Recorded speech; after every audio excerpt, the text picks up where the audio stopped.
Hello there, my name is Rachel. The first time you see my channel, I used to review cartoon series and anime series. What's up? Completely random. Today we're going to talk about Little Demon episode 9. Now you have to find out what happened in episode 8 to get episode 9 because sort of continue what happens. That's basically the falling out of Chrissy and Chrissy's mom. That Chrissy's fine with her dad, can do whatever she wants. He is so independent. She believes her father was the right choice. But at the very end, you see what happened in the last episode. No, the devil kind of screw over both of them just to have control of her own daughter. But at the same time, that sort of deadbeat dad, like, I let you whatever you want to do. Go whatever you want. This is your world. You could do anything. But at the same time, as a person who take care of little children, you realize that's a very, very bad idea because at the very end, they don't have experience or understanding the situation they get into. Even that Chrissy, that is a teenager, the only problem is she have that certain teenager mentality. Like, I know the world's dangerous.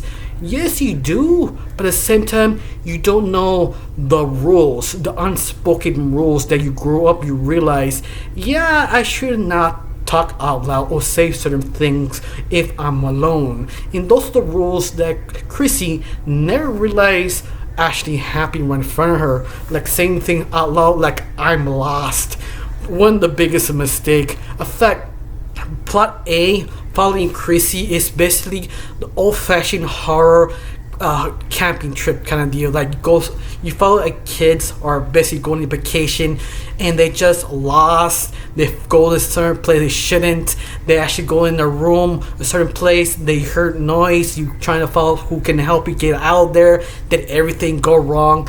Exactly step by step happened to Chrissy. That's actually what happened. This is sort of cliche, but done in a fun, kind of realistic way because Chrissy, believes she knows what she's doing. She has the freedom. She has the phone. She thinks she has everything she needs to survive through the wild on the underworld. But if she forgets, one, you're the daughter of the devil. Everybody's looking for you. Step 2, they don't care you're the demon the daughter, you will still die. And this is the thing she doesn't quite understand because it doesn't matter how much prep you do, everything goes wrong. And that's the thing I think a lot of teenagers, including me when I was a kid, never really realized the warnings our parents or grandparents tell you. Like, you can prepare all you want, but you never prepare on your first time that when everything goes wrong. And that lesson Chrissy learned the hard way. Once again, she was lost. She talked out loud. A group of people told her where to go. She listened to them. She wanted to follow them because they're the cool kids. And she got screwed over. And oh my God, the horror started when she screwed up. Everything going on, that kind of creepiness, like, oh, delicious. It was so perfect. Also, I love the counter B plot. Chrissy's mom, that she was sort of forced to take a break, not thinking of her daughter, that she wants to talk to her daughter, but you know that's a bad idea because you have barely a fight. You at least have to wait at least a day or two to cool off. You know, like that certain introspective, like what's her purpose? Especially she sort of find this sort of sea witch demon that everybody trying to talk like that's a demon outside. But I love it. They sort of twist the idea backwards. Like you realize, yeah, she's real, but at the very end, she's not technically a demon. She is, but she does sort of questionable things, but it was sort of accidental as a joke. And I love it, that sort of twist, because the sea witch became sort of like a therapist to Chrissy's mom because she really needs someone to talk to. But also you find out she's sort of bi, I guessing, or lesbian, depends how you read the whole episode. But it makes sense what type of character she really is. Sometimes you write a character, something you have to let them tell you what they are. I know it sounds cliche if you understand how to write a character, because sometimes you write something and something doesn't fit right. You keep writing over and over that specific character sometimes you have to take a break, come back, and read the little essay you do about this character. You realize this character is this way or this. Like, he's trying to tell you he works better doing something completely different. And I feel what Chrissy's mom was that I think the writers realized she's sort of a lesbian because how she gives sort of interesting, independent sort of woman. Of course, not every woman, but when you write something, you realize, yeah, this is the right thing to do.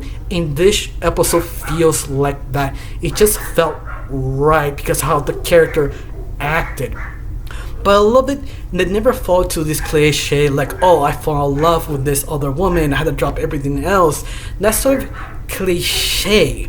But I love it. They don't do that. They do make her happy with this sea witch, that she finds someone who understands her, but at the same time they're adults with adults with responsibility. And I love it. She point that very obvious because every time they do this, they don't realize what the responsibility of that character. You love it. They point that out very obvious that sheer responsibility is her child. She had to be at least a couple more years aware of that. You love it. She have to decide she could do to protect her daughter, be that sort of annoying mom always with her, or be happy with this other woman. You can have both, but at the same time, whoever you with is sort of question this partner will hang on with me or not. And I think I love that they went in depth. Even the 20-minute episode, even that only 10-minute episode is dedicated of her, it done so well. But I love it, that sort of realization she had to cool down being the Wharton mom. I love it. She went back home, build it, and sort of kind of break it off with the sea witch, kind of just to cool off and just re-evaluate her life. But the weird part is Chrissy needed her mom because the shit she went to, that she wouldn't, now she paying the consequences. But I love it even more. She thought she had her back, her father, but not realizing your father's the devil. What do you expect? And that's the interesting part, because how Chrissy still believes she is in control. Even she took care of the problem. She believes doesn't need, both of them are independent, but she forget the biggest thing. She is sort of the chosen one, the demon person, that whatever you do, your life is always miserable because something or someone would chase her. And that's the thing she doesn't get. That's the thing what her mom trying to say to her. This is the thing her father tries to say to her own different way. But I love it. She started maybe understanding, especially the very end. She trying to hang out with her friends for a little while just to cool off. But you realize it was a trap. The family was tightened just for her to go in the house or trap her. But I love it, that sort of guy, like, who are you? Like, this hunter, like, I mean, hello, I'm the first guy you met, the first person who attempted to kill you. Who? Yeah, I love that sort of frustration, but it's sort of funny.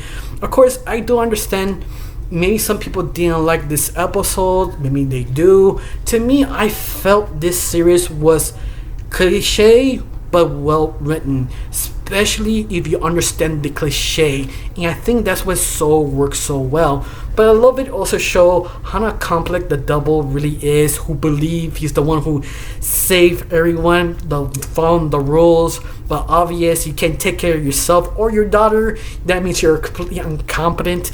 Even Christine's mom tried to not be the overbearing mother, made the mistake you kind of need to be because you don't know what your own family members need you. But once again, that's sort of interesting kind of point of view, because they always trying to establish each person's point of view the best way you can, or at least sort of remind you.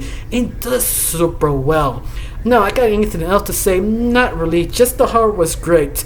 Now, I have one question. How you feel about the episode? You hate it? You like? You feel you could do better? Or it was okay? Tell me down below. Let me know. I got nothing else to say. Just thank you for watching. Don't forget to subscribe. And have a wonderful day.